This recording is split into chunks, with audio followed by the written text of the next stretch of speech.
Those who have swords and know how to use them, but keep them sheathed, will inherit the world.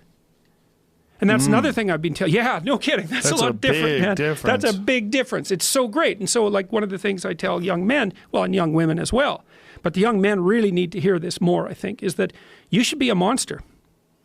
You know, because everyone says, well, you should be harmless, virtuous. You shouldn't do anyone any harm. You should sheath your competitive instinct. You shouldn't try to win. You know, you don't want to be too aggressive. You don't want to be too assertive. You want to take a back seat and all of that. It's like, no. Wrong. You should be a monster, an absolute monster, and then you should learn how to control it. Do you know the expression, it's better to be a warrior in a garden than a gardener in a war? Right, exactly. That's exactly it. Yeah. And that's exactly right. And so when I tell young men that, they think, well, lots of them are competitive. They're low in agreeableness, you know, because that's part of being competitive temperamentally. It's like, is there something wrong with being competitive? There's nothing wrong with it. There's something wrong with cheating. There's something wrong with being a tyrant. There's something wrong with winning unfairly. All of those things are bad, but you don't want people to win? What's the difference between trying to win and striving? You want to eradicate striving? Well, it's the uncomfortable feeling that people associate with losing. When they've personally experienced it, they look at losing as they've been oppressed or they've been hurt. But what they don't understand is that is the motivation for growth.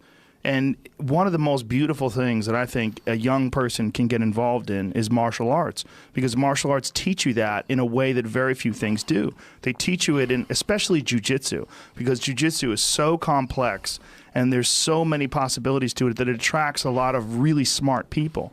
If you think of jiu-jitsu, you would think of like brutish individuals engaging in this hard martial art. If you go to a real good jiu-jitsu school, you see nerds. You see a bunch of like really smart kids that really get obsessed with the possibilities of this physical language.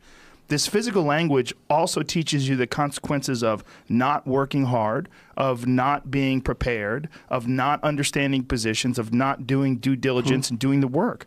And it's an amazing scaffolding for developing your life. Well, it also teaches you how to lose. Yes, you know, and that's very important. One definition of a winner is someone who never let losing stop them. Yes. You know, and the idea that a single loss in a competition is somehow a defeat is completely insane. First of all, well, let's say you're a hockey player and you're a good player and you lose the tournament. It's like, well, so what? You played the game. You're increasing your skills. It's like there's always next time. And one of the things that I've also been telling people, informing people about, is the idea that life isn't a game. It's a series of games. And the right ethic is to be the winner of the series of games. And part of that means you have to learn how to be a good loser, because you're not going to win every single game. Well, you also have to embrace those losses as learning experiences. And the people that have never lost are afraid of losing. They're afraid of learning. You're afraid of that feeling. That terrible feeling that you get from losing is so beneficial. It's aided me in so many ways. Like, it's one of the reasons, and also one of the reasons why I talk so openly about bombing on stage. And I do it with other comedians. I always want to tell people, yeah, I'm an established comedian. I've been a comedian for a long time. Let me tell you about like when I was 2 years in or 5 years in or 4 years ago. Like, let me tell you about some horrible moments on stage where it went wrong. Just so you understand, like, those things took me to another place. Because I realized I don't want to ever feel that feeling again. And so I ramped everything up. And then I went back to work and I went over my notebooks and I went over my recordings and I figured out what I was doing wrong and I tried to improve upon it. But if it wasn't for that horrible, sick feeling, that's the same feeling you get when you get tapped out in jiu-jitsu class. Same feeling you get when you lose a martial arts tournament or anything else. Losing is important. Well, you might also say, like, let's say that you can pick your level of competition in life to some degree. Okay, so let's say you pick a level of competition where you're always winning. It's like, well, all that means is you've picked the wrong level of competition. Yes. Because, you know, like, let's say you're a grandmaster chess player and all you do is play amateurs, and every night you go home and congratulate yourself on what a genius you are because you just stomp these people left, right, and center. It's like, you're not a genius. You're a dimwit. Right. What you should be doing is playing people who are beating you like, well, as much as you can tolerate. Right. So maybe that's 40% of the time. Maybe it's 60% of the time.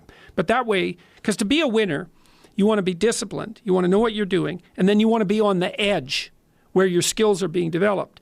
And if you're going to be on the edge where your skills are going to be developed, you're at a place where losing is always a possibility.